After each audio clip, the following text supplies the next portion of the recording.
para hablar de esa guerra del gas, es lo que se ha convertido esto, ¿no? Una guerra de gas y a veces es gas risible, porque lo que está pasando aquí, fíjate que la introducción explica claramente la contradicción que tiene el señor Putin. Primero, este ahorro de $100 en diciembre era $268, o sea que súmale... Se fue casi a un 100%, aumentó casi un 100%. O sea que hay otros $117 más que debía Putin, si en realidad quiere negociar con Ucrania, debería reducirlo a 268, que era lo que le estaban pagando en el mes de diciembre del 2013. 268 en diciembre, noviembre-diciembre, que por cierto hay una deuda de esa, Claro, época, que vamos a hablar de eso ahora, a 485, casi el doble. Entonces, cuando tú hablas de eso, estamos al punto que aunque Gazprom, que es la compañía nacional rusa, le ha dado hasta el lunes, lo más seguro que lo que va a hacer Ucrania, el gobierno de Ucrania, es, gracias a la mediación de la Unión Europea, es tratar de llevar esto a arbitración. Y eso es lo que va a llegar, porque sencillamente, como tú dices, Putin no se puede dar el lujo de cerrar la válvula a Ucrania, porque por ende está cerrándole la válvula a su cliente. La pregunta es, Putin dice que va a llevar este conflicto a otra fase. ¿Eso es una amenaza? ¿Es perro que ladra no muerde? El perro que ladra no muerde, porque en realidad él no puede cortarle el suministro a Europa, que es el que le está pagando bien, y eso se buscaría un problema aún mayor de sanciones, que eso es lo que está esperando el gobierno de Estados Unidos y la Unión Europea, si él en realidad va a esta segunda vuelta. Ahora vamos a ver todos los ángulos aquí. ¿Kiev le ha dado el argumento perfecto a Putin también para decir esto? No, obviamente, pero tú estás hablando de Kiev, un gobierno, fíjate, en estos días sale un reporte de la corrupción que existía en el gobierno. El ministro del Tesoro, el ministro de Impuestos, este país, bajo Yanukovych, tenía más de 1.700 compañías fantasma que sacaron 11 billones, o sea, 11.000 millones de dólares de los 17.3 billones o mil millones de dólares, que era el presupuesto del Producto Interno del país, en nada, o sea, compañías que no existen. O sea, la corrupción que existía interna antes con Yanukovych ha dejado un país donde las Fuerzas Armadas no tienen suficiente suministro para combatir una guerrilla como la que hemos reportado. Oye, son 270 muertos en los últimos 3 días, Félix, y esto es una cosa increíble. Y estas son las condiciones que, gracias a Dios, sí se replegó el ejército ruso de la frontera, pero sigue entrando a chorro gente por la frontera. Y ahí vamos a, Octavio, te interrumpo un segundo para escuchar lo que dice Putin sobre ese tema y también el presidente. Creemos que nuestra oferta se hace con un espíritu de colaboración que tiene como objetivo apoyar la economía ucraniana en un momento bastante difícil. Queremos ayudar, pero si nuestras ofertas son rechazadas, significa que vamos a entrar en otra etapa. Esta no es nuestra elección, nosotros no lo queremos. La situación es extraña. Hay un contrato que está en vigor y que fue firmado hace mucho tiempo. Fue firmado por las mismas personas que trabajan en el gobierno hoy en día, pero en algún momento han decidido anularlo. Esto es extraño, pero es un hecho. Vamos ahora con la otra reacción, la otra declaración del presidente. Nuestra propuesta es permanente, hacer cambios en el contrato. Si el gas es un arma política, es obvio que está en manos del gobierno ruso. Pero si el gas es la mercancía, tenemos que ejecutar el comercio de acuerdo con el contrato, no de la actitud personal de Rusia. La situación en otras 2 ciudades, Nizhny y Krasny Luch, se agrava por lo que hemos perdido el control de los pagos, por lo que los terroristas han comenzado de nuevo la caza de personas y de los trabajadores bancarios.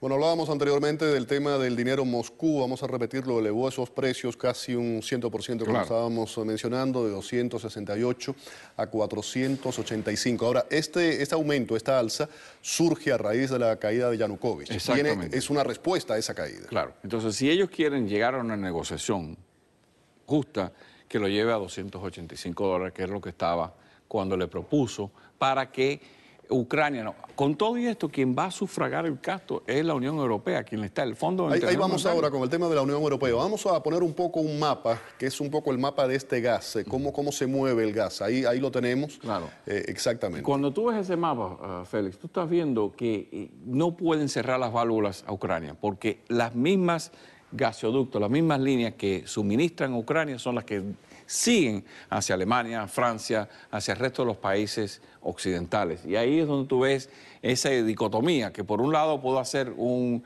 mensaje diciendo que voy a llegar a un segundo nivel de amenaza o lo que sea, pero no puede. El hombre no puede hacer eso. Es una dependencia que ellos hicieron. ¿Quién iba a pensar hace 20, 30 años, cuando se desarrollaron estos gasoductos, que iba a estar en crisis la unión entre Ucrania y Rusia? Y mira lo que está pasando ahora. Tardaría muchísimos años Rusia poder hacer rutas alternas para poder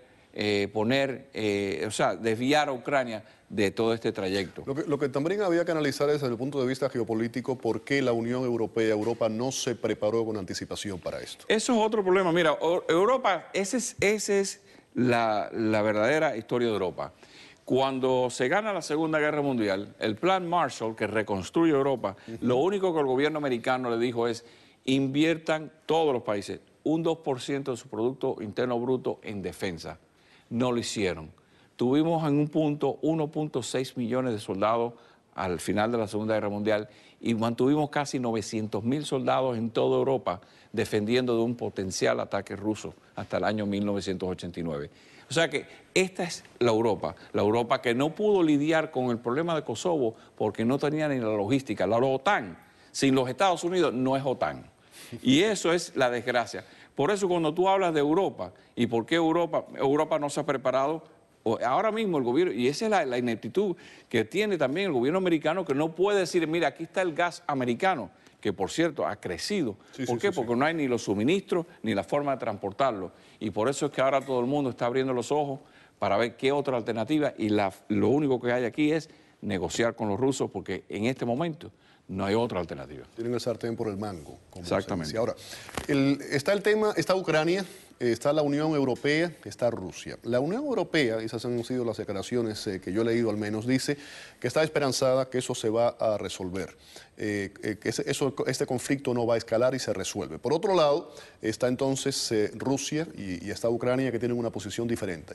¿De qué estamos hablando? Unos están hablando desde el punto de vista político y el otro los están mirando únicamente desde el punto de vista económico. La Unión Europea está viendo el punto económico de ellos.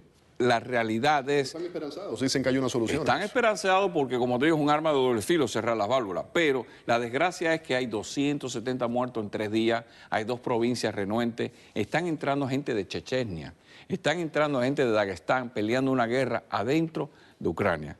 Y esa inseguridad que existe en Ucrania, esa inestabilidad de ese gobierno que necesita de fondos de afuera, lo puede hacer entre Ucrania y la Unión Europea, pero no si Rusia no para de cruzar la frontera, permitiendo que todos estos guerrilleros, mayormente musulmanes, entre de Dagestán, de Chechenia, a causar lo que están haciendo en estas 2 provincias de Donetsk y Luhansk. Y ese es el verdadero problema que tiene Ucrania. Mucho se ha hablado, Octavio, de la dependencia cuando se habla de Venezuela, Estados Unidos con el tema del petróleo. Mucho se ha hablado sobre esto y mucha gente dice que realmente Venezuela necesita más de Estados Unidos que viceversa con el tema del petróleo. Aquí, ¿cómo ponemos esto? Rusia, siempre se está hablando que tiene la sartén por el mango y que la Unión Europea pues necesita de ese gas. Ahora, Rusia también lo necesita.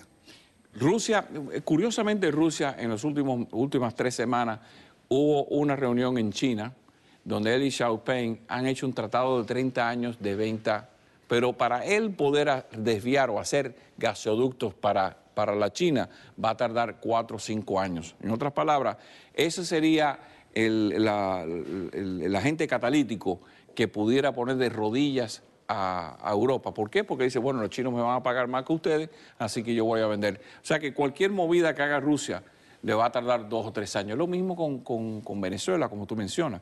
Nadie puede refinar el crudo venezolano, que es el más alto contenido de sulfuro. Por mucho que diga que se lo va a vender a los chinos, no hay nadie más que los Estados Unidos que tienen las refinerías capacitadas para hacer eso. Y por eso es que estamos en este dilema donde todo el mundo está tirándole a la diplomacia, tirándole que esto se resuelva. ¿Por qué? Porque por mucho que amenace uno al otro, dependen el uno de otro en el momento. Si después con el tiempo los rusos desvían la mayor parte de sus exportaciones a China, eso es otro problema. Pero ya le da 2 o 3 años a Europa para buscar fuentes alternas Entonces le damos hoy día la razón al comisionado de la Unión Europea que dice que esto es un tema económico y que va a haber un acuerdo que se va a solucionar. Tiene que solucionar. haber, inmediato, tiene que haber. A largo plazo, que cada uno tome su rumbo, pero ya... Y ahí entraría Estados Unidos también en un factor en un tiempo claro que sí. considerable. Muchísimas gracias, Octavio, por haber estado con nosotros hoy aquí en el programa. Primer gran tema hoy aquí en A Mano Limpia. Vamos a una pausa. Al regreso llega el Mundial de Brasil en medio de denuncias de que el país no está preparado para celebrar el importante evento. También vamos a hablar de Beckham y qué fue lo que ocurrió aquí en Miami-Dade. Volvemos, quédese con nosotros. Olance Nogueras, un periodista reconocido en nuestras calles por su servicio.